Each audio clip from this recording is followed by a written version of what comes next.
काल स्वरूप।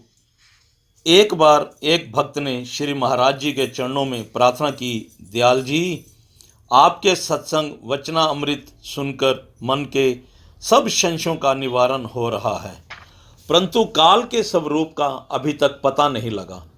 ऐसा सुना जाता है कि शरीर से प्राण निकालने को कोई आता है अथवा प्राण स्वयं निकलकर कहीं घुस जाते हैं। कृपा करके इसका समाधान कीजिए।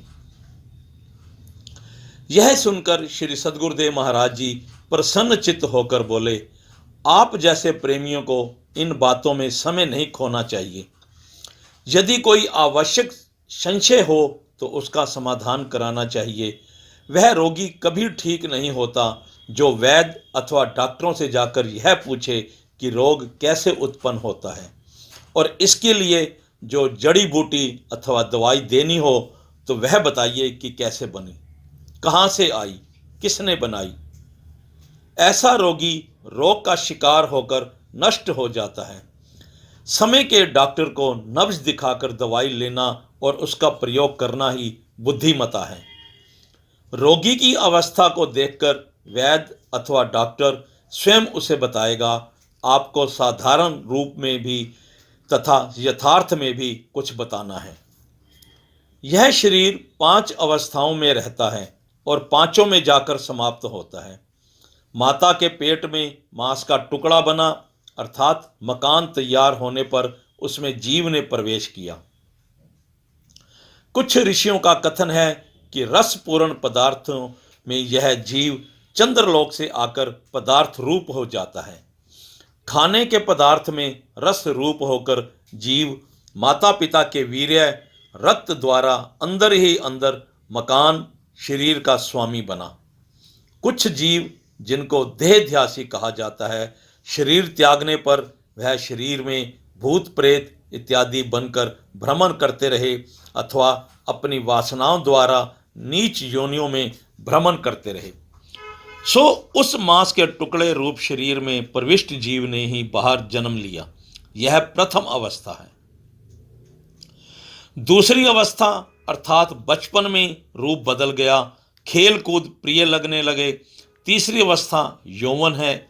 इसका सबको ज्ञान है और यह अवस्था जीव पर छा जाती है। शारीरिक बल से यह अंधा होकर उचित तथा अनुचित कार्य भी करता है। थोड़े दिनों में परिवार वाला बनकर बूढ़ा होकर चौथी अवस्था में चला जाता है। अब विचार कीजिए कि जीव तो वही है, परंतु अवस्था बदलती रहती है। अब वृद्धा अवस्था के पश्चात मृत्यु आती है। वास्तव में यह भी एक अवस्था है जो स्वाभाविक आती है। इससे पहले जो 4 अवस्थाएं थी वे भी बिन बुलाए आईं और यह भी स्वाभाविक ही आ जाती है, परंतु इसको लोग मृत्यु कहते हैं। मृत्यु किसी आकार वाली वस्तु का नाम नहीं, केवल कहने के लिए यह कल्पना की जाती है कि कोई प्राण निकालने आएगा। वास्तव में जो जीव संसार के भोगों को अच्छा समझ करके इसमें लिप्त हो चुके हैं, वे सदैव इस शरीर में रहना चाहते हैं और भोग भोगना पसंद करते हैं। शरीर और जीव के अलग होने का नाम काल रखा है, जिससे सबको भय लगता है। वास्तव में मृत्यु भय देने वाली नहीं, पुराने वस्त्र छोड़ने का नाम मृत्यु है। कई मूर्ख पुराने वस्त्र पहने रहते हैं, परंतु बुद्धिमान उनसे पृथक रहते हैं। पुराने वस्त्रों पर मल गिरने से दुर्गंध आती है। आपने देखा होगा कि कई लोग पुराने गंदे वस्त्र पहनकर ही प्रसन्न हैं। नए वस्त्र उनको अच्छे नहीं लगते, जैसे मंद बुद्धि वाला बच्चा स्कूल जाने से डरता है। बुद्धिमान बालक प्रसन्नता से स्कूल जाकर नित्य नई पढ़ाई करता है। काल से वही डरते हैं जिन्होंने संसार में आकर शुभ कर्म, पुण्य दान, सत्संग, गुरु सेवा, हरि भजन ना किया हो। वह 5वीं अवस्था को देखने से डरते हैं। जैसे पहली अवस्थाएं बदलती रही, एक के आने पर दूसरी उसमें लीन हो गई, इसी प्रकार काल भी एक अवस्था है।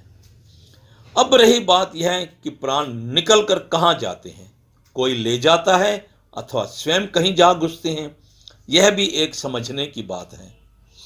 प्रकृति के काम को अपनी बुद्धि और अनुमान से जानना ठीक नहीं। जो लोग प्रकृति के भेद को अपनी जीव बुद्धि से जानना चाहते हैं, उनकी अवस्था ऐसी है कि जैसे बच्चे को अभी ग्रस्त व्यवहार का पता नहीं, उसे केवल अनुमान लगाना चाहिए, अंत ना लेना चाहिए। पुरुष प्रकृति से ही संसार रूपी सागर रचा गया। वायु द्वारा जल के हिलने से बुलबुले बने। वायु आकाश में हर समय विद्यमान है। बुलबुले का रूप धारण करने पर उसका जल से अलग नाम और रूप बन गया। बुलबुला चिटने से ना वायु कहीं गई थी ना आई थी। यह सारा झगड़ा हमारी समझ और आंख का था। जल जल है, वायु वायु है। दूसरा प्रमाण सुनो। घड़े का आकार ही घट आकाश कहलाता है। घड़ा फूटने पर आकाश वैसे का वैसा रहता है। उसी घड़े को सागर अथवा नदी में भरकर जल में रख दो, आकार के अंदर और बाहर जल ही जल है। आकार हटने से अर्थात घड़ा टूटने से वह जल उसी में समा जाता है। इसी प्रकार जिनका देह अध्यास जाता रहा वह ना आए और ना ही गए। जिनको यही विश्वास है कि हम घड़ा आकार ही हैं, उन्हें अपनी वासना अनुसार बंधन में आकार मिलते रहेंगे। रामायण उत्तरकांड में गोस्वामी तुलसीदास जी कहते हैं, एहि तन कर फल विषय न भाई, स्वर्गों स्वल्प अंत दुखदाई। नर तनु पाई विषय मन देही, पलट सुधाते 60 विष लेही। ताहे कबहु भल कहि न कोई, गुंजा ग्रहि परस मनि खोई। आकर 4,84,000, जो निभ्रमत यह जीव अविनाशी। फिरत सदा माया कर प्रेरा, काल कर्म स्वभाव गुण घेरा। कब हुक करि करुणा नर देही, देत ईश बिनु हेतु सनेही। भगवान राम ने अयोध्या वासियों को यह उपदेश दिया, हे भाई, इस शरीर के प्राप्त होने का फल विषय भोग नहीं। स्वर्ग का भोग भी थोड़ा है और अंत में दुख देने वाला है। अतः जो लोग मानव जीवन पाकर विषयों में मन लगा लेते हैं, वे मूर्ख अमृत को बदलकर विष ले लेते हैं। जो पारसमणि को खोकर उसके बदले में धुंधची ले लेता है, उसको कभी भी भला नहीं अर्थात बुद्धिमान नहीं कहा जाता। यह अविनाशी जीव 4 खानों अंडज, स्वदेज, जरयुज और उद्रिज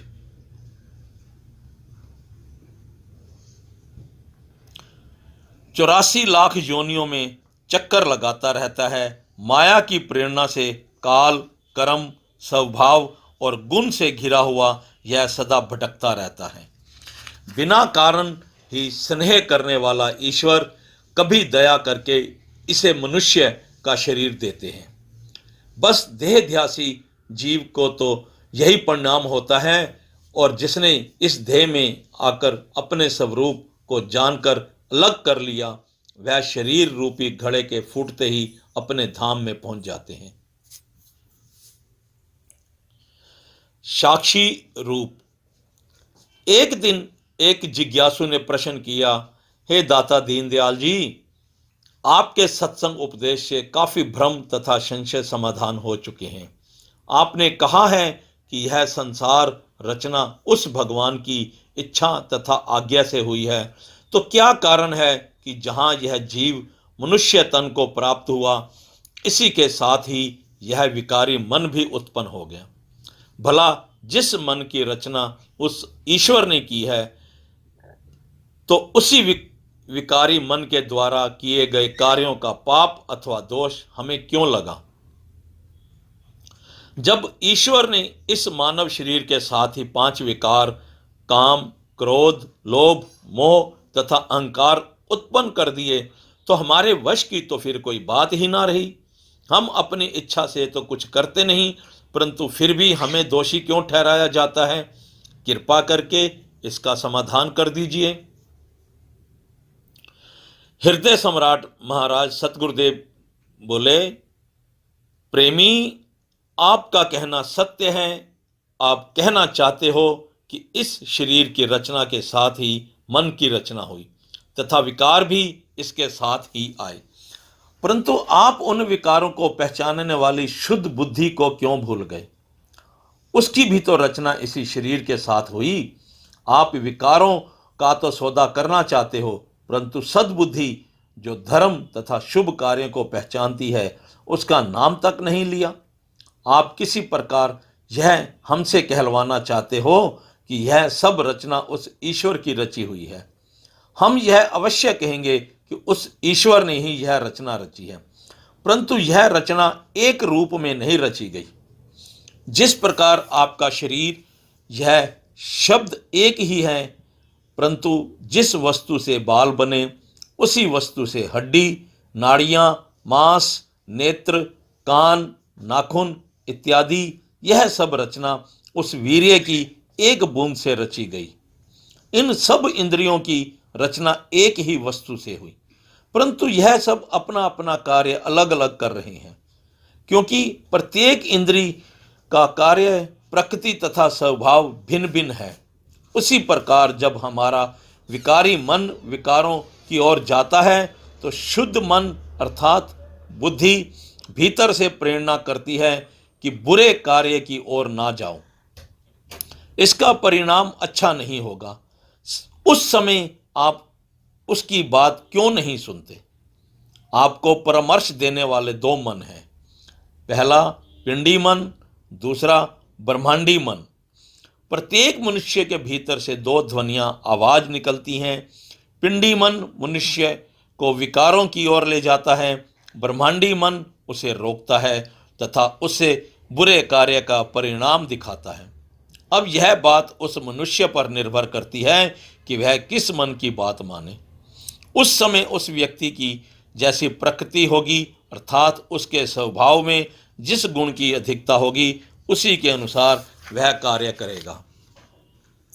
उदाहरण के लिए, एक मनुष्य जो कि तमोगुण प्रकृति का है, वह कदापि ब्रह्मांडी मन की आवाज को ना मानेगा, परंतु जो मनुष्य सात्विक वृत्ति का है वह कभी भी पिंडी मन के जाल में नहीं फंसेगा। अनेक जड़ी बूटियां ऐसी हैं जिसके पत्ते, फूल, फल तथा जड़ का गुण प्रभाव भिन्न भिन्न होता है। उस प्रभु ने देवताओं को अमृत तथा विष एक ही सागर से दिया। अब विचार करो कि विष क्या कार्य करता है तथा अमृत क्या है। इन दोनों में आपस में कितना अंतर है। यदि मनुष्य कहे कि इन दोनों की रचना एक ही ईश्वर ने की है, इसलिए दोनों का प्रभाव तथा गुण भी समान होने चाहिए, ऐसा असंभव है। उस ईश्वर ने उर प्रेरक होकर सारे संसार को अपने वश में कर रखा है। जो जिज्ञासु सर्व प्रकार अपनी वासनाएं उस महाप्रभु में विलीन कर देता है, उसका प्रेरक ठीक वही प्रभु बन जाता है। परंतु अज्ञानी पुरुष शुभ कार्य करता है तो कहता है कि इस शुभ कार्य का कर्ता मैं हूं, और जब किसी बुरे कार्य करने से उसका फल भुगतना पड़ता है तो उस समय वह कहता है कि अच्छा, प्रभु को यही स्वीकार था। यदि विचार किया जाए तो वह कितना पाप करता है। बुरा कार्य स्वामी को सौंप देता है और शुभ कार्य का कर्ता स्वयं बनकर अहंकार ग्रहण करता है। वास्तव में होना तो यह चाहिए कि शुभ अशुभ दोनों कार्यों को ईश्वर अर्पण करके स्वयं निरपक्ष तथा निर्लेप रहे, फिर उसके लिए ना कोई शुभ रहा और ना ही अशुभ। इसी सिद्धांत का प्रतिपादन स्पष्ट रूप से श्रीमद् भगवद गीता में किया गया है। अर्जुन को भगवान श्री कृष्ण जी की आज्ञा अनुसार युद्ध करना पड़ा एवं आज्ञा ही में उसने अश्वमेघ यज्ञ भी किया। अर्जुन ने प्रश्न किया, भगवान यज्ञ क्यों करवाते हो? तो भगवान श्री कृष्ण जी ने इसका समाधान इस प्रकार किया, हे अर्जुन, तुमने मेरी आज्ञा अनुसार युद्ध करके इतना जन संहार किया है, इसी प्रकार मेरा ही आज्ञा अनुसार अभिमान रहित होकर यह यज्ञ करो। युद्ध भी मेरा होकर किया, यज्ञ भी मेरा होकर करो, तब तुम शुभ अथवा अशुभ कार्य के फल के भागी नहीं होंगे। इसी प्रकार जगत के सभी व्यवहार समझ लो। जब तक जीव हम करता है, तब तक हम भोगता भी है। अपनी पत्नी को तो पत्नी की दृष्टि से देखना होता है, परंतु अपनी पुत्री को पत्नी की दृष्टि से देखना अनर्थ है। दोनों ही स्त्री रूप हैं। उस ईश्वर ने गृहस्थ आश्रम को इसी भाव से चलाया है। यदि ऐसा ना होता तो अपनी पुत्री एवं पत्नी में कोई भेद ना रह जाता। अपनी स्त्री से गृहस्थ व्यवहार करने से पुरुष पाप का अनुभव नहीं करता, परंतु पराई स्त्री को इसी भाव से देखना भी पाप का भागी होना है। प्रकृति के नियम का उल्लंघन करने से हमारे हृदय में यह आवाज आती है कि यह दुष्कर्म है। बस एक मन अथवा मलिन अंतःकरण जो बुरे कार्यों में लिप्त है, उसे अपना कार्य करना होता है, परंतु तुम जो उसके साक्षी हो, उसे सद्बुद्धि द्वारा रोको, उसके साथ युद्ध करो। फिर यह हो सकता है कि एक दिन आप कल्याण रूप होकर आत्म अनुभव कर लो, परंतु यह तभी संभव होगा जब आप किसी पूर्ण संत सतगुरु की शरण जाकर उनके सत्संग एवं सेवा से लाभ उठाओ। इसके अतिरिक्त अन्य कोई उपाय नहीं है जिसके द्वारा आप इतने बड़े विकारी मन का सामना कर सको। तिल का रहस्य। टेरी में यह बात प्रसिद्ध थी कि जब श्री महाराज जी का पवित्र शरीर अभी बाल्यावस्था में ही था, तो नासिका पर किसी ने भी काले तिल का चिन्ह न देखा था। श्री परमहंस दयाल जी की आज्ञा पाकर आप एकांत सेवन करने के लिए पर्वत की एक कंघरा में रहे। जब आप समाधि अवस्था से उठे तो आपकी नासिका पर काले तिल का चिन्ह देखकर सभी चकित हो गए। इसके पश्चात श्री परमहंस दयाल जी ने आपको आगरा जाकर तपस्या करने की आज्ञा दी। एक बार दाता दीनदयाल जी गांव चकबंदी पंजाब में विराजमान थे। स्वामी अनमोल प्रेमानंद जी ने श्री महाराज जी से उनकी पवित्र मूर्ति मांगी। गुरुदेव ने अपनी एक मूर्ति उनको दिखाई, जिसे देखकर स्वामी अनमोल जी बहुत चकित होकर बोले, महाप्रभु, इस मूर्ति में तो आपका शरीर बहुत दुर्बल दिखाई देता है, यह मूर्ति कदापि आपकी नहीं हो सकती। स्वामी अनमोल प्रेमानंद जी के यह वचन सुनकर श्री सतगुरुदेव महाराज जी खिलखिलाकर हंस पड़े और बोले, पंडित जी, आप नहीं जानते हो, जब मैंने श्री परमहंस दयाल जी की आज्ञा अनुसार आगरा में तपस्या की तो मेरा शरीर बहुत दुर्बल हो गया था। यदि आपको उस समय की मूर्ति दिखाई जाए तो आप उसे कभी पहचान ना सकोगे और यह कभी ना मानोगे कि यह गुरु महाराज जी की मूर्ति है। अच्छा, जब नई मूर्ति बनवाई जाएगी तो आपको अवश्य दूंगा। श्री महाप्रभु के यह पवित्र वचन सुनकर स्वामी अनमोल प्रेमानंद जी अपनी ध्यान अवस्था में बहुत दूर चले गए और उन्हें श्री महाराज जी की तपस्या करने का वह सारा दृश्य दिखाई दिया। कुछ महात्मा लोगों ने कई बार दाता दीनदयाल जी से प्रार्थना करके पूछा, दयाल जी, आपकी नासिका पर जो तिल है, आप उसको हर समय क्यों छेड़ते रहते हो, अर्थात हटाते रहते हैं। इसमें ना तो कोई बाल है और ना ही कोई घाव है, परंतु आप यहाँ से कुछ उखाड़ने का यत्न करते रहते हैं। जब स्वामी अनमोल प्रेमानंद जी ने भी एक बार इसके विषय में पूछा तो श्री गुरु महाराज जी ने प्रेम की बातों में उन्हें टाल दिया।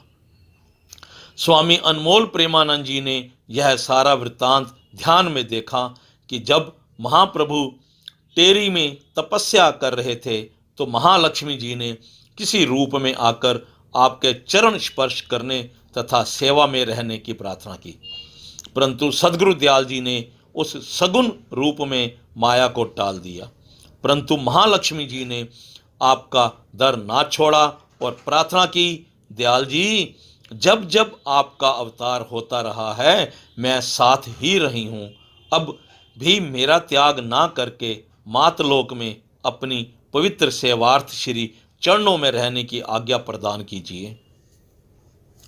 हृदय सम्राट सतगुरुदेव महाराज जी ने कहा, जिस जिसने तेरा साथ किया तुमने उन्हें चैन ना लेने दिया।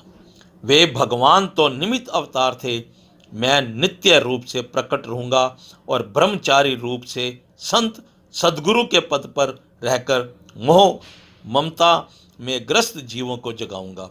मुझे इस रूप में जो कार्य करना है वह तेरे साथ रहकर ना कर सकूंगा, इसलिए तू इस अवतार में साथ रहने का अधिकार नहीं रखती। यह वचन कहकर गुरुदेव समाधि स्थित हुए और माया द्वार पर ही बैठी रही।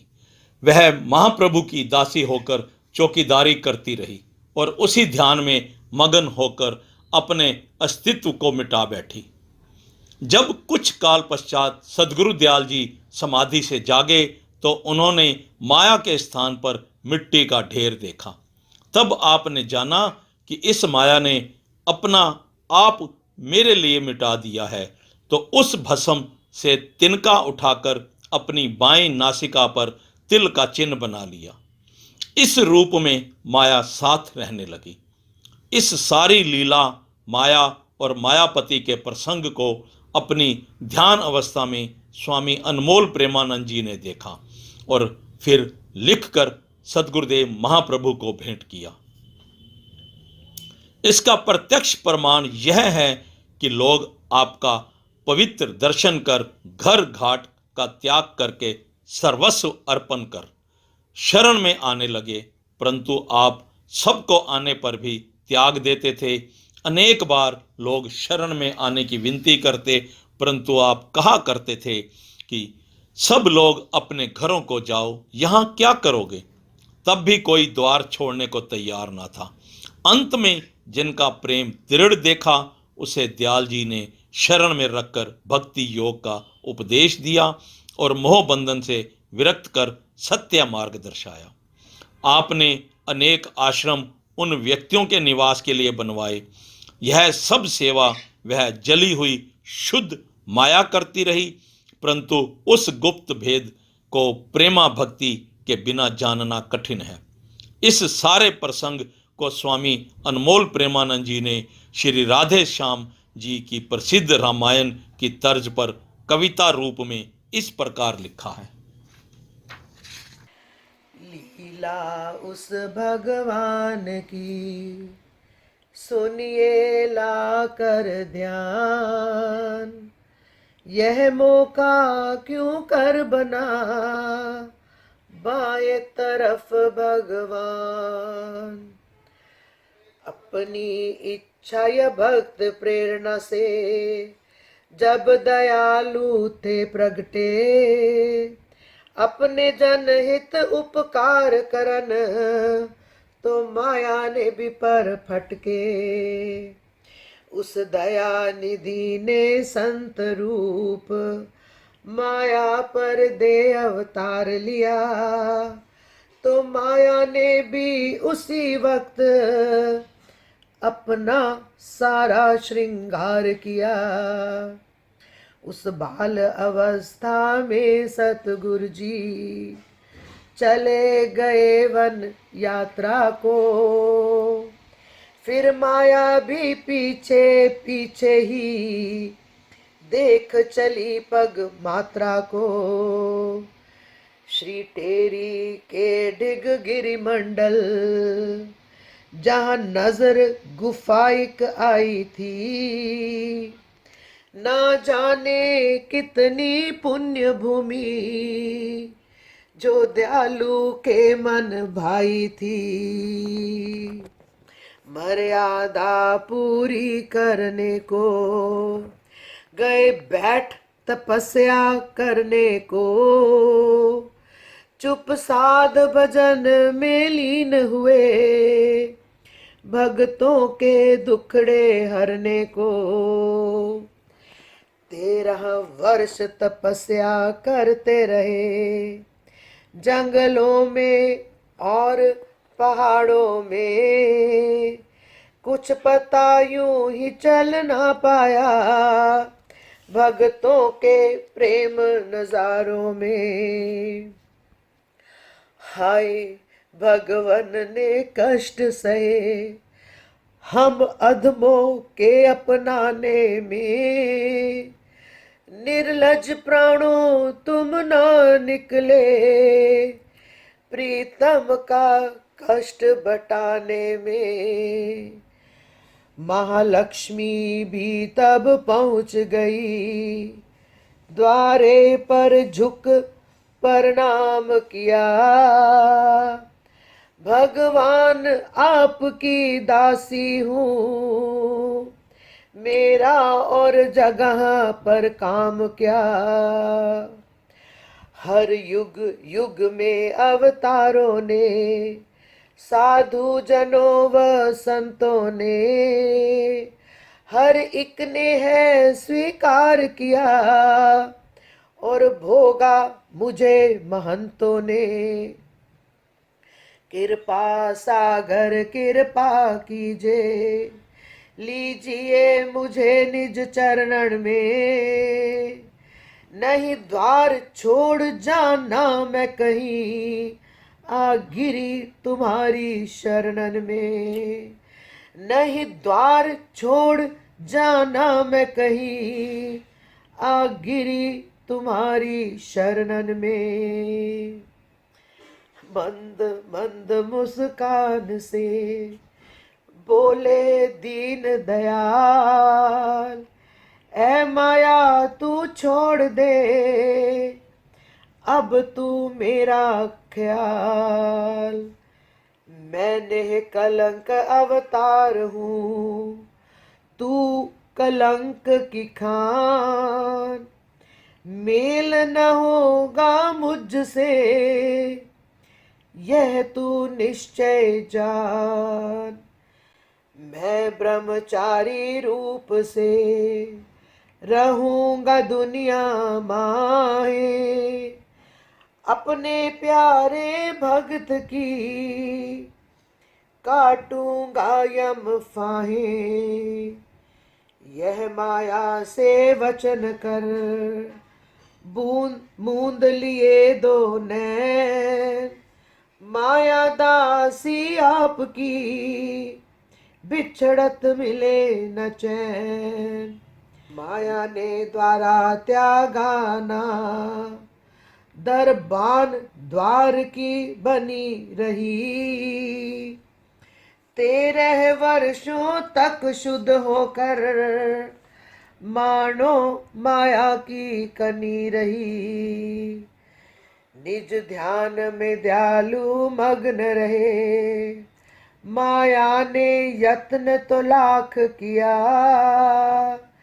फिर योग अग्नि से माया को जला करके फिर राख किया।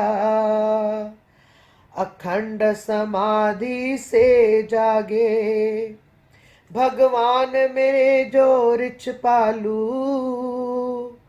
तो दयाल के दिल में दया उपजी, है नाम जिन्हीं का कृपालु। देखा दयालु ने द्वारे पे, एक ढेर राख का पड़ा हुआ, जहाँ किसी वक्त था माया का शोभा से आसन लगा हुआ। उस जली हुई माया से तिनका सा एक उठाए लिया, जगह दी बाए नथने में, मौका में तिल बिठलाए लिया। जगह दी बाए नथने में, मौका में तिल बिठलाए लिया। यह मौका नहीं चौबारा है, उस शुद्ध माया के रहने का, है शरीर साथ और बाहर भी, देता है यह काम गहने का, यह सुनने में आया है। तिल था नहीं बालावस्था में, दर्शकगण बड़े अचंभा थे, तिल बना किस अवस्था में। जब बायां कोमल हाथ उठा, उस तिल पर प्रभु लगाते थे। यह लीला थी लीलाधर की, माया को दूर हटाते थे। यह लीला थी लीलाधर की, माया को दूर हटाते थे। माया को दूर हटाने पर जन सर्वस्व अर्पण होने लगे। जिसने सब जगत नचाया है, उसके ही नाच अब होने लगे। दुनिया वाले अब हैरान भी थे, दर्शन करके प्रसन्न भी थे। जब अंत किसी ने पाया ना, कहते फिर धन्य धन्य भी थे। जब अंत किसी ने पाया ना, कहते फिर धन्य धन्य भी थे। नेति नेति जय वेद कहे, पाया ना कछु पार। सो किमि वर्णन कर सके, यह मति मंद गवार। तू सागर में कीट सम, कैसे पाऊं पार। दास कहे इन चरणों पर, बार बार बलिहार। दास कहे इन चरणों पर, बार बार बलिहार। बोल मेरे श्री गुरु महाराज की जय। ज्ञान योग। एक बार श्री महाराज जी बन्नू से टेरी जा रहे थे। पहाड़ी यात्रा देखकर आप बहुत प्रसन्न चित्त होकर कहने लगे कि हम कुछ दूर पैदल चलेंगे। तब मोटर को छोड़ दिया। उस समय दीवान भगवान दास जी तथा यह दास ही श्री चरणों की सेवा में था। दाता दीनदयाल जी सत्संग सुनाने लगे। इतने में दीवान साहिब जी ने प्रार्थना की, दयाल जी, इस संसार में ज्ञान भी कितने प्रकार का ही है। मशीनरी इत्यादि को जानना भी ज्ञान कहलाता है और अपने को जानना भी ज्ञान ही कहलाता है। परंतु दूसरे ज्ञान तो सीखने से प्राप्त हो जाते हैं, किंतु यह आत्मज्ञान अर्थात निज स्वरूप का ज्ञान सर्वसाधारण को क्यों नहीं होता, जबकि वह हृदय की ही वस्तु है और अपने शरीर से ही जानी जाती है। वह प्रत्येक समय पास है, उसे कहीं से लाना नहीं पड़ता। यह वस्तु इतनी समीप होने पर भी इसकी प्राप्ति शीघ्र क्यों नहीं होती? कृपा करके इसका कारण बतलाइए। दीवान साहिब जी की प्रार्थना सुनकर श्री सद्गुरुदेव महाराज जी कहने लगे, शास्त्रों ने ज्ञान का कथन 4 प्रकार से किया है। पहला है श्रवण, दूसरा मनन, तीसरा निध्यासन, चौथा साक्षात।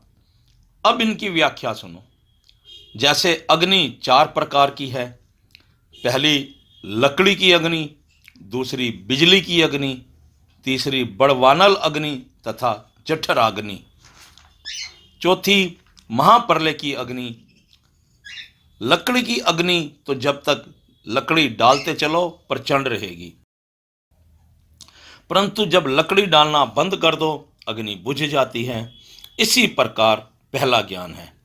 महापुरुषों के सम्मुख बैठकर सत्संग वचन सुनते रहो तो श्रवण ज्ञान चमकता रहा और वाह जी करते रहे। जब सत्संग से उठे अथवा वह महापुरुष इधर उधर गए, वार्तालाप समाप्त हुआ तो वह ज्ञान अर्थात अग्नि बुझ गई। अब दूसरे प्रकार का ज्ञान है बिजली की अग्नि वाला।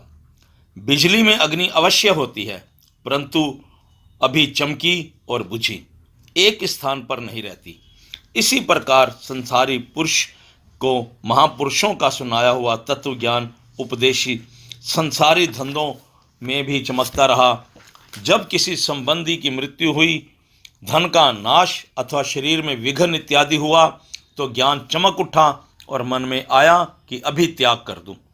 संसार नाशवान है, महापुरुष सत्य ही कहते हैं, बस लगा वैराग्य सताने। थोड़ी देर के पश्चात फिर उसी मिथ्या संसार की लपेट में आ गए। बंधन में पड़ने पर भी अंदर से वह मस्ती कभी कभी टपकती रही। यह है मनन ज्ञान। पहला श्रवण ज्ञान था। मनन सदैव हृदय में रहता है और कभी कभी अपनी चमक दिखाता ही रहता है। मन में ऐसा प्रतीत होता है कि सर्व ब्रह्म का पसारा है, परंतु यह ज्ञान फिर मिट जाता है। अब तीसरा ज्ञान सुनो, जो कि जठराग्नि अथवा बड़वानल कहलाती है। जैसे यह अग्नि मनुष्य के पेट में रहकर भोजन को पचाती अर्थात हजम करती है, इसी प्रकार बड़वानल जो सागर के अंदर रहकर सागर के बढ़ने वाले पानी को सुखाती रहती है और बाढ़ से बचाकर उस महान जल को सीमा में रखती है। यह कहने में दो अग्नि हैं, परंतु कार्य एक जैसा ही करती हैं। यह निध्यासन ज्ञान है। इससे वृत्ति एकदम ब्रह्मलीन रहकर अद्वैत ज्ञान वृत्ति पर छाया रहता है, जिससे संकल्प विकल्प सब भोजन के समान हजम होकर वृत्ति ब्रह्माकार हो जाती है। सिमरन रहे कि श्रवण से मनन और मनन से निध्यासन अवस्था प्राप्त होती है। मनन ज्ञान दिल के खजाने में स्थित रहता हुआ नष्ट नहीं होता। जो ज्ञान नष्ट नहीं होता उसको निध्यासन में लाकर अपना ही स्वरूप प्रतीत होगा। इससे यह लाभ हुआ कि जो कभी कभी यह संशय उठता है कि मैं आत्मा नहीं हूँ, जीव हूँ, इससे ब्रह्म रूप ही निश्चय होने लगेगा और वृत्ति सभी बंधनों में रहित होकर एक मस्ती में लीन रहेगी। चौथा महाप्रलय की अग्नि के समान ज्ञान है, जो साक्षात ज्ञान कहलाता है। यह स्थूल, सूक्ष्म और कारण, जागृत, स्वप्न और सुषुप्त से परे तुरीय अवस्था है। यहाँ ना ज्ञान आता है और ना ज्ञान, ना तू, ना मैं, ना वह, ना यह, अर्थात एक शांत मस्ती है। उसका अनुभव करते हुए ही वह प्रसन्नता और आनंद मिलता है, जिसका कभी नाश नहीं होता। जिज्ञासु को यह कर्तव्य है कि इन अवस्थाओं को पाकर अपनी अवस्था को जांचता रहे कि मैं किस अवस्था में हूँ और आगे बढ़ने का प्रयत्न करता रहे। इस प्रकार अभ्यास करते करते एक दिन यह ज्ञान प्राप्त होकर रहेगा। परंतु सर्वसाधारण व्यक्ति मंद जिज्ञासा को लेकर श्रवण ज्ञान को ही वास्तविक ज्ञान जान लेते हैं और फिर अज्ञानियों के समान संसार के दुख और सुख में भटकते रहते हैं। इससे वे एक दिन नास्तिक हो जाते हैं। श्रवण ज्ञान तो एक प्रकार का ढंढोरा है। जैसे किसी ने ढंढोरा पिटवाया कि अमुक मकान नीलाम होगा। अब सुनने वालों ने सुना, मनन करने वालों ने जाकर मकान देखा, परंतु जिसने रुपये खर्च कर खरीद लिया उसने ही निध्यासन कर लिया।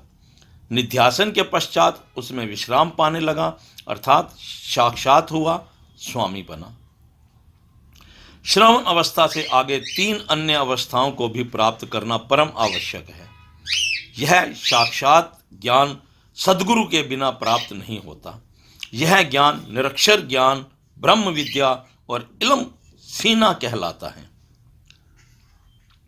एक दिन महाप्रभु ने अपनी कृपा द्वारा जिज्ञासुओं को इस प्रकार उपदेश दिया कि जो लोग शीघ्रता से यह कह देते हैं कि हमको कुछ प्राप्त नहीं हुआ, वास्तव में उनकी जिज्ञासा मंद होती है। वे इस रुचि से आते हैं कि तुरंत परमात्मा मिलेगा। ईश्वर प्राप्ति बच्चों का खेल जानकर वे गुरुजनों के पास दौड़े जाते हैं और अपने नियम, धर्म, कर्म को नहीं समझते। यह कथन प्रसिद्ध है कि पुत्र के बिना मुक्ति नहीं मिलती और यह भी सुनने में आया है कि सभी लोग पुत्र प्राप्ति के लिए दूर दूर की ठोकरें खाते हैं। वे अपना घर लुटाकर भी पुत्र प्राप्ति का यत्न करते हैं, परंतु यह ना तो देखा और ना ही सुना है कि बिना पत्नी के किसी ने पुत्र की प्राप्ति कर ली हो। पुत्र की प्राप्ति तब होती है जब पत्नी हो और वह भी बांझ ना हो।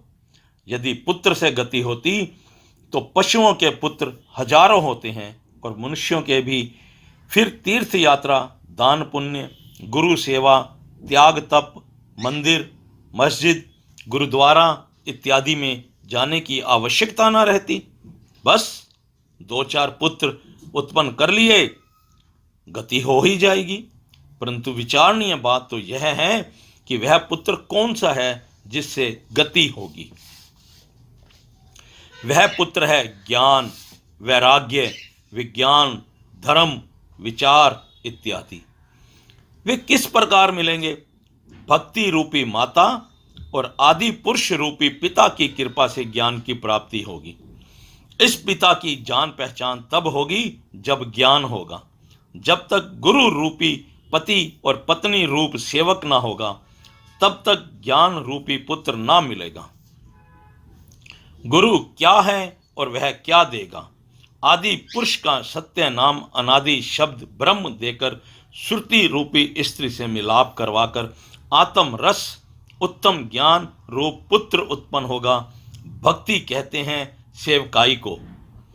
भक्ति रूप स्त्री से तात्पर्य है सेवाकारी, आज्ञाकारी सेवक। गुरु आज्ञा में रहकर सेवक भक्ति और सेवा करेगा। गुरु की प्रसन्नता से ज्ञान उत्पन्न होगा। श्री गुरु ग्रंथ साहिब जी में भी यह शब्द आया है। भक्तिहीन काहे जग आया, पूरे गुर की सेव न कीनी, बिरथा जन्म गवाया। कुंभे बद्धा जल रहे, जल बिन कुंभ न होए। ज्ञान का बद्धा मन रहे, गुरु बिन ज्ञान न होए। भावार्थ यह है कि गुरु के बिना ज्ञान उत्पन्न ना होगा। ज्ञान के बिना मुक्ति नहीं मिलेगी। भक्ति के बिना वाचक ज्ञान है वह थोथा ज्ञान है। जो ग्रंथों से ज्ञान प्राप्त करके उसे ज्ञान कहते हैं, यह अक्षरी ज्ञान होता है। जिस आधार पर अक्षर बने हैं उस अक्षर पुरुष को ज्ञान पूर्ण गुरु के बिना नहीं हो सकता। श्री गुरु ग्रंथ साहिब में एक अन्य स्थान पर यह शब्द आया है।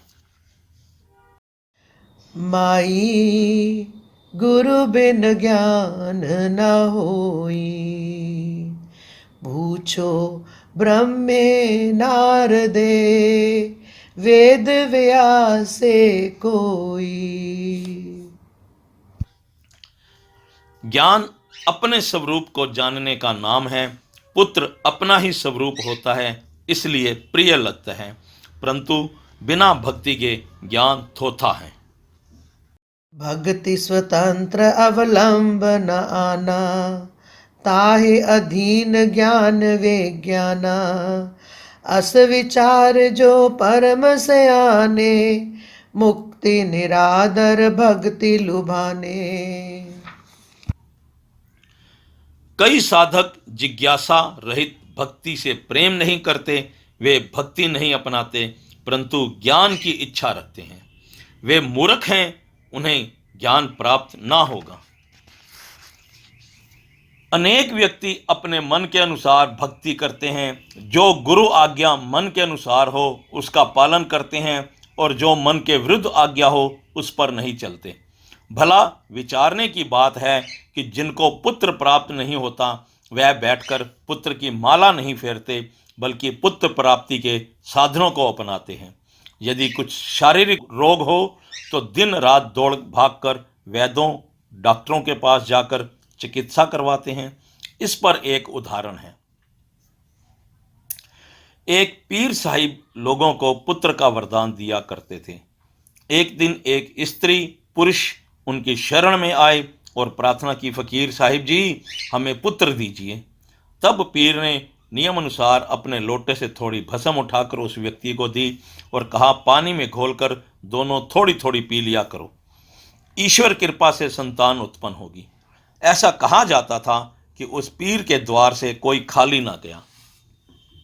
उन दोनों ने भस्म तो पानी में घोलकर पी ली, परंतु गृहस्थ व्यवहार ना किया। 2 वर्ष पश्चात निराश होकर वे फिर आए और बोले, पीर साहिब जी, आपके द्वार से भी खाली रहे। पीर जी बोले, ऐसा कदापि नहीं हो सकता, सत्य कहो, भस्म का सेवन कैसे किया? उन्होंने कहा, आपके कहे अनुसार भस्म तो पानी में घोलकर पी ली थी। पीर जी बोले, गृहस्थ व्यवहार किया कि नहीं? उन्होंने उत्तर दिया, नहीं। पीर ने बिगड़ कर कहा, मूर्खो, आप कर्महीन हो, संकेत को समझो और जाओ कर्म करो। बिना गुरु के जो पहले कर्म करते थे वे बेकार थे, अब गुरु की युक्ति से वही कार्य फलदायक होगा। इस प्रकार उन्हें पुत्र की प्राप्ति हुई। सो सिद्धांत यह है कि भक्ति और मुक्ति से गुरु द्वारा ही ज्ञान प्राप्त होता है। बिना ज्ञान रूप पुत्र के गति कदापि नहीं होती।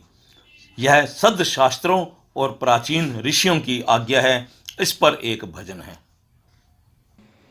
मानुष को बिन गुर के निज ज्ञान नहीं मिलता। मानुष को बिन गुर के निज ज्ञान नहीं मिलता। जिस ज्ञान से मुक्ति हो वह ज्ञान नहीं मिलता। जिस ज्ञान से मुक्ति हो वह ज्ञान नहीं मिलता। मानुष को बिन गुर के निज ज्ञान नहीं मिलता। मानुष को बिन गुर के निज ज्ञान नहीं मिलता।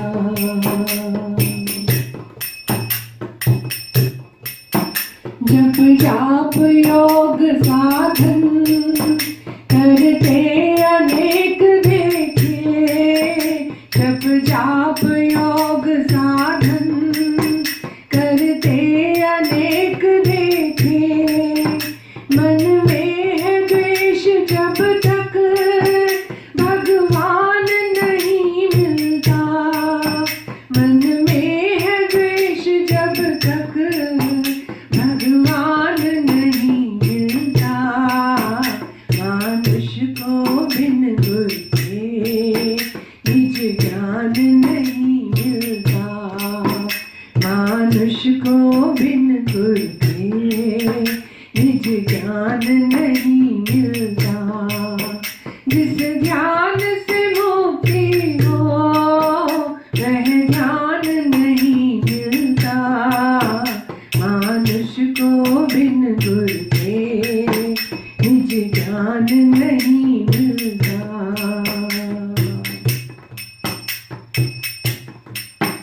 घट घट में आप पूरन सब ग्रंथ हैं ये गाते। घट घट में आप पूरन सब ग्रंथ हैं ये गाते। इस घट में जहाँ है वह स्थान नहीं मिलता। इस घट में जहाँ है वह स्थान नहीं मिलता। मानुष को बिन गुर के निज ज्ञान नहीं मिलता। मानुष को बिन गुर के निज ज्ञान नहीं मिलता। जिस ज्ञान से मुक्ति हो वह ज्ञान नहीं मिलता। मानुष को बिन गुर के निज ज्ञान नहीं मिलता।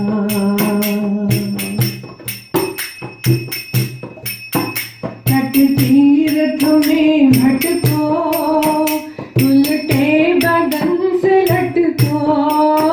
तट तीर्थ में भटको उल्टे बदन से लटको।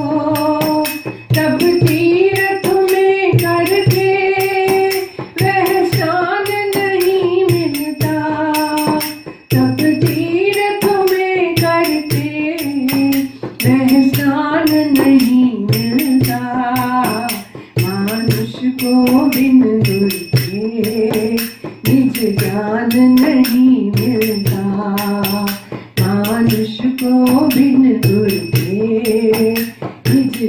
ज्ञान नहीं मिलता। जिस ज्ञान से मुक्ति हो वह ज्ञान नहीं मिलता। मनुष्य को बिन गुरु के निज ज्ञान नहीं मिलता।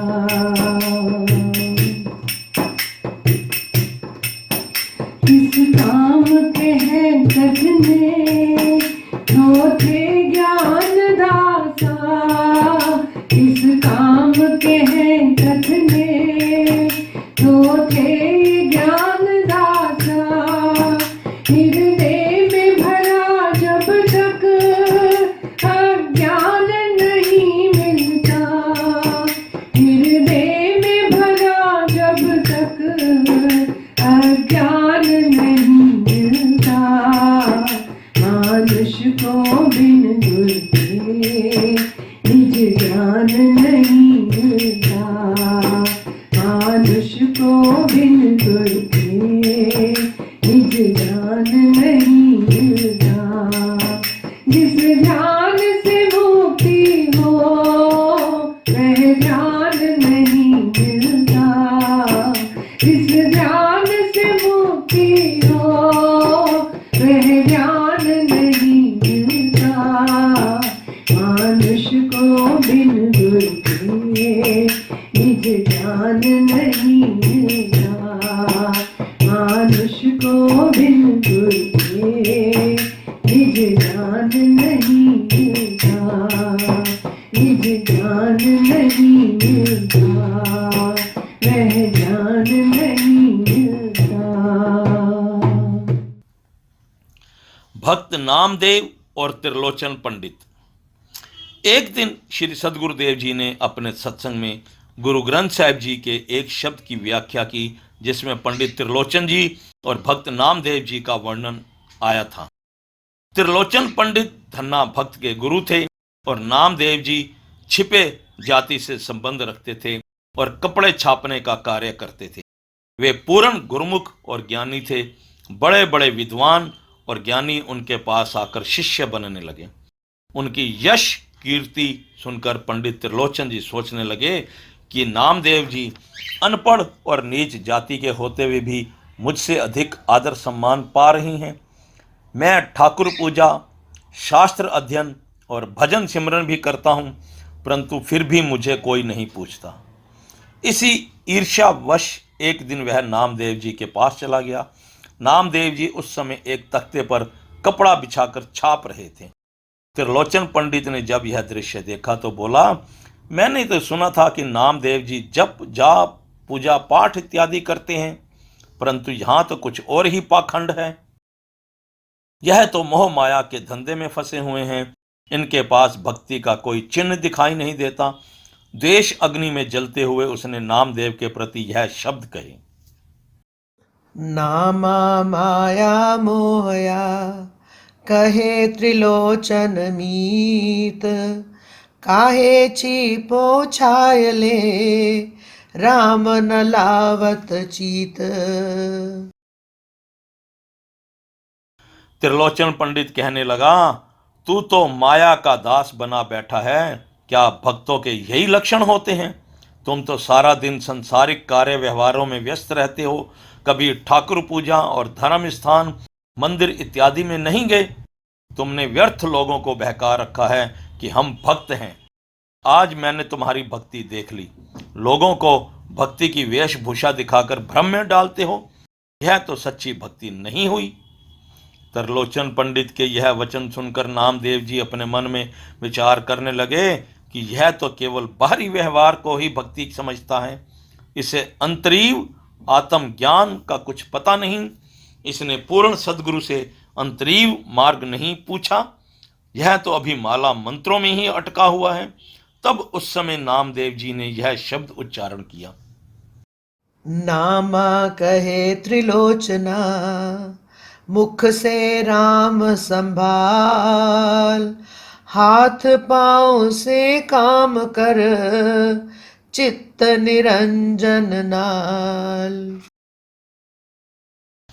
हे पंडित जी, मुख से राम संभालो, अर्थात मुख से राम नाम नहीं जपना, बल्कि राम नाम का रस दिल से लो। आपको अभी तक यह पता नहीं कि राम का संबंध मुख से है अथवा दिल से। राम नाम जीभा के अधीन नहीं होता। यदि वह वाणी के अधीन हो तो जब जीभा बोले तब वह नाम है, और यदि ना बोले तो नाम नहीं होता। नाम पहले था, जीभा की उत्पत्ति बाद में हुई। जो जीभा के अधीन है वह सिफाती नाम है। यदि उस पर ब्रह्म सत्ता भगवान का नाम केवल राम ही होता है तो फिर द्वापर में कृष्ण अवतार की क्या आवश्यकता थी। यह सब अवतारों के नाम समय के अनुसार हैं, परंतु अविनाशी और सर्वव्यापी राम नाम इनसे परे है। गोसाई तुलसीदास जी ने नाम की महिमा श्री रामचरितमानस में इस प्रकार वर्णन की है। कहूँ कहा लग नाम बढ़ाई, राम न सकहि नाम गुण गाई। स्वयं प्रभु राम भी नाम की महिमा गाने में असमर्थ हैं।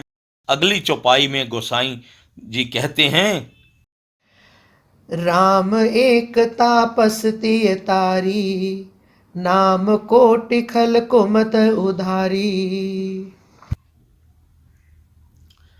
इसका भाव यह है कि प्रभु राम ने तो केवल ऋषि पत्नी अहिल्या का उद्धार किया था, परंतु सत्य नाम ने तो करोड़ों दुर्बुद्धि मनुष्यों का कल्याण किया। आज संसार ने माला मंत्र और जप जाप को ही सच्चा नाम समझ रखा है, परंतु नाम वह वस्तु है जो बिना जीभा के ही स्वयं अंदर होता है। जीभा तो एक नौकर के समान है। स्वयं इस जीव ने तो नाम ना जपा। श्री गुरु ग्रंथ साहिब जी का कथन है, द्वादशी दया दान कर जाने, बाहर जा तो भीतर आने। वृत्ति व्रत रहने काम, अजपा जाप जपे मुख नाम। तिथिवार में गुरु साहिब कहते हैं प्रत्येक जीव पर दया करनी चाहिए, और बाहर जा तो भीतर आने का तात्पर्य यह है कि बाहर जाने वाली वृत्ति फैली हुई सुरती को घट में एकाग्र करे, सुरती को शब्द में युक्त करे।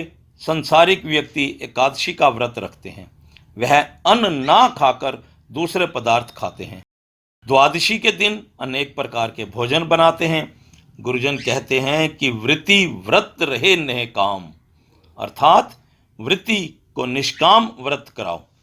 वृत्ति को वैराग्य युक्त रखें और अजपा जाप करें, यही मुख्य नाम है। अजपा में मन लगाना चाहिए। जो नाम जीभा द्वारा जपा जाएगा वह नाम ना होगा। नाम की महिमा होगी, सत्य नाम का सिमरन जीभा नहीं कर सकती। अब रही बात वृत्ति के एकाग्र करने की। वृत्ति तब एकाग्र होगी जब इसको पूर्ण सद्गुरु द्वारा अंदर का भेद मिलेगा। वृत्ति जब अंदर कुछ देखेगी तब युक्त होगी। यही वृत्ति का व्रत होगा। जिस प्रकार व्रत वाले दिन स्वाभाविक आहार त्याग दिया जाता है और दूसरा आहार किया जाता है, ठीक इसी प्रकार वृत्ति का व्रत भी यही होगा कि वह और सबका त्याग करके अंतरीव जाप में लग जाए। यह अजपा जाप सत्य नाम सद्गुरु से प्राप्त होता है। नाम अनेक हैं जो प्रत्येक धर्म और संप्रदाय के पृथक पृथक हैं, परंतु आदि और व्यापक नाम सद्गुरु से ही प्राप्त होता है। श्री गुरु अर्जन देव जी सहस्त्रनामा में लिखते हैं, कीर्तम नाम कथे तेरे जीभा, सत्य नाम तेरा परा पुरबला। कृत्रिम नाम जीभा से जपा जाता है, सत्य नाम जीभा द्वारा नहीं जपा जा सकता, और उसका निवास परा वाणी में है। वाणी 4 प्रकार की है। पहली परा, दूसरी पसंता, तीसरी मध्यमा, चौथी बैखरी। परा वाणी का निवास नाभि में, पसंता का हृदय में, मध्यमा का कंठ में और बेखरी का मुख में है। सत्य नाम के विषय में संत कबीर साहिब जी कहते हैं, नाभि सेती उठत है, फिर ताहि माहे समाय। या को बेदय पार है, सतगुरु देत बताए। नाभि से श्वास के साथ जहां पवन का भंडार है, एक गुप्त शब्द उठकर ऊपर चोटी 10वें द्वार तक जाता है। इस रहस्य को सदगुरु ही बता सकते हैं। इस सत्य नाम में वृत्ति युक्त होकर आनंद ले सकती है। इस प्रकार नामदेव जी ने त्रिलोचन जी से कहा कि मुख से राम संभालने वाले अर्थात नाम जपने वाले कुछ नहीं बना सके। वह नाम जपो जो हृदय में हो रहा है, और शरीर से व्यवहारिक कार्य अर्थात शारीरिक कार्य करो। शारीरिक इंद्रियां चाहे अपने कार्यों में व्यस्त रहें, परंतु फिर भी नाम जपा जा सकता है। उदाहरण के रूप में दो व्यक्ति एकांत में बैठकर बातें करते हैं।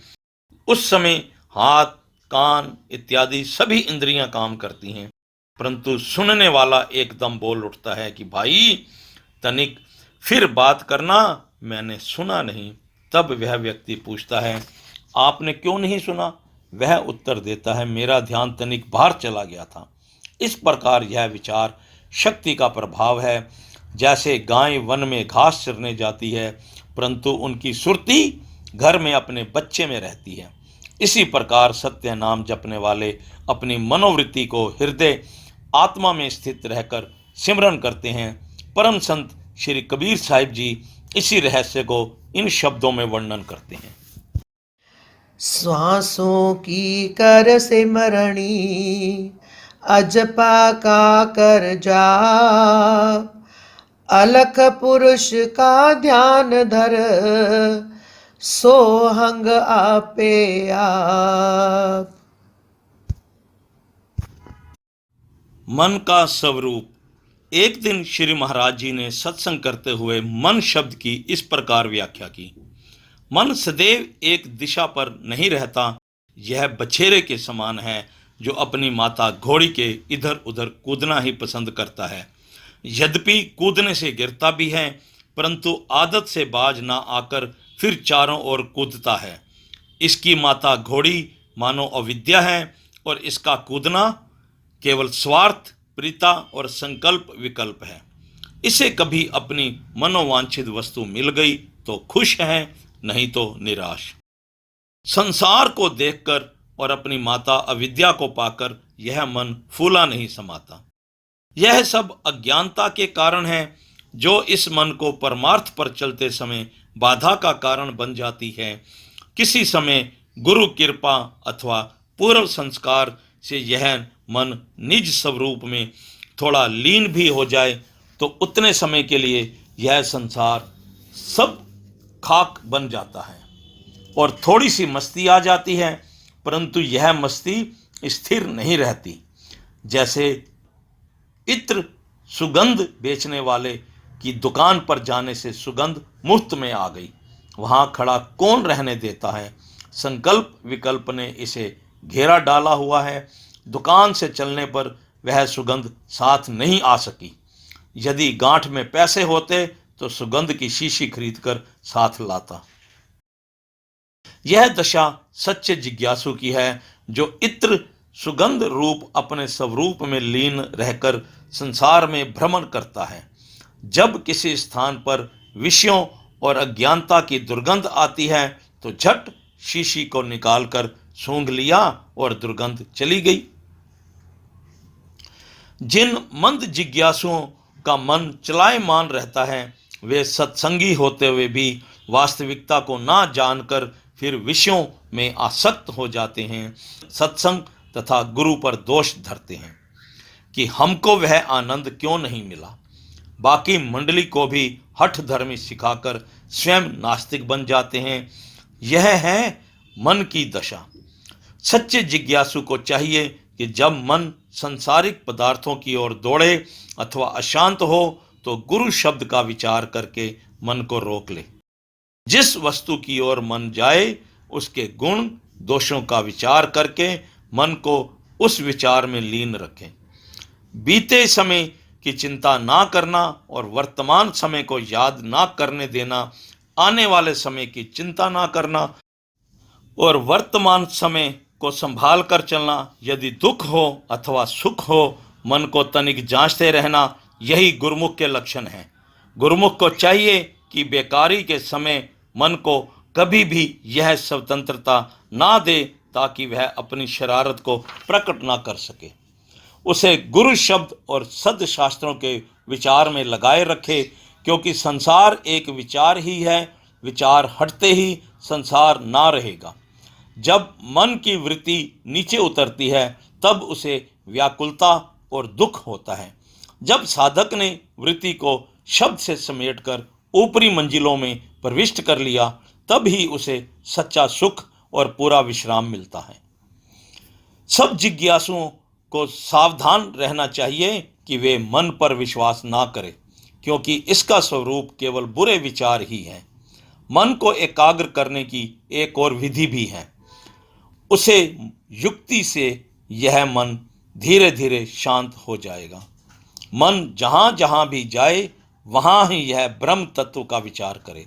सब पदार्थों में वह एक ब्रह्म ही छिपा हुआ है। साधक यह कहना और सुनना आरंभ कर दे कि मन चोर है, उसे यह निश्चय कराया जाए कि मालिक मकान अंदर है, तो यह मकान में चोरी करने के लिए कभी ना जा सकेगा। मुख से सदा यह कहता रहे कि सर्व ब्रह्म ही विद्यमान है, आकार ही बंधन का कारण है। जब आकार में निराकार को अनुभव करेगा कि नीच में भी वही और ऊंच में भी वही ईश्वर है, तो वह समदर्शी बन जाएगा। समवर्ती बनने का कदापि यत्न ना करे। समदर्शी बनने में आनंद है। समवर्ती बनने में फिर जैसे गुद्दा और वैसे मुंह वाली बात बन जाएगी। ऐसा कदापि नहीं हो सकता। हर इंद्रिय पर समान भाव रखता हुआ उनसे पृथक पृथक कार्य लेता रहे। इस प्रकार साधक संसार के हर जड़ चेतन पदार्थ में उसी ब्रह्म का प्रकाश देखे और मन के पंजे में ना आकर सदा सुखी रहे। नहीं तो मन इस घर के स्वामी को अंधेरे में ले जाएगा और सदा के लिए दुखी करके उसे नरक में डाल देगा।